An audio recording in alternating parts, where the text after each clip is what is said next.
ने एक बंदे को 5 बेटे दिया, छठी मरतबा फिर बेटी आ गई।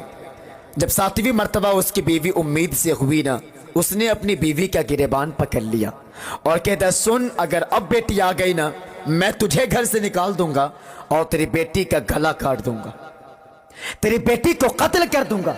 माँ थी ना बेकरार हो गई, उसने मुसल्ला बिछा दिया, कहा, या अल्लाह, अगर मेरी बात होती मैं तो ठोकरें खा करके जिंदगी गुजार लूंगी। बात मेरे बच्चों की आ गई है।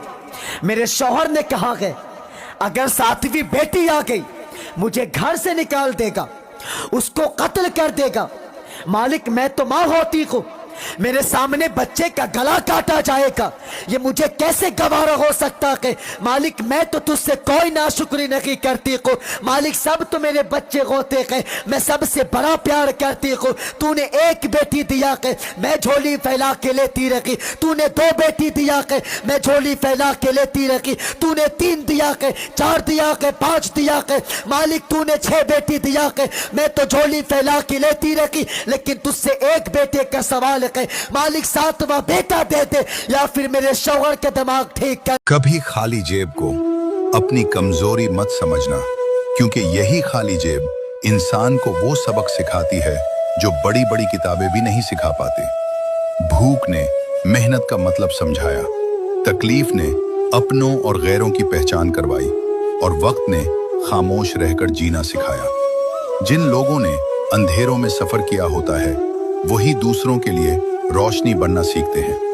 याद रखना, जिंदगी हमेशा आसान नहीं होती, मगर जो इंसान मुश्किल वक्त में भी नहीं टूटता, एक दिन दुनिया उसी के नाम की मिसाल देती है। हार मानने वाले रास्ते बदलते हैं और लड़ने वाले तारीख बदल देते हैं। इस साल की सबसे प्यारी और सबसे मीठी दुआ, सब दुआ करें एक दूसरे के लिए कि अल्लाह आपको इतना अता फरमाए जितनी उसकी शान है, अल्लाह आपकी इतनी खताएं माफ फरमाए जितना वो रहमान है, और अल्लाह आपको आजमाइशों से इतना महफूज रखे जितना वो मेहरबान है।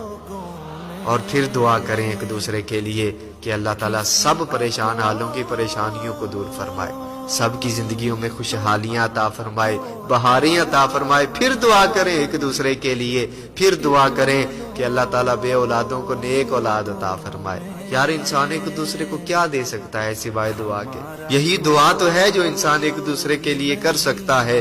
और फिर अल्लाह ताला ऐसी रहमत फरमाता है कि जब कोई किसी के लिए दुआ करता है तो अल्लाह ताला उसके हक में भी कबूल फरमाता है। और फिर दुआ करें सबसे मीठी और सबसे प्यारी और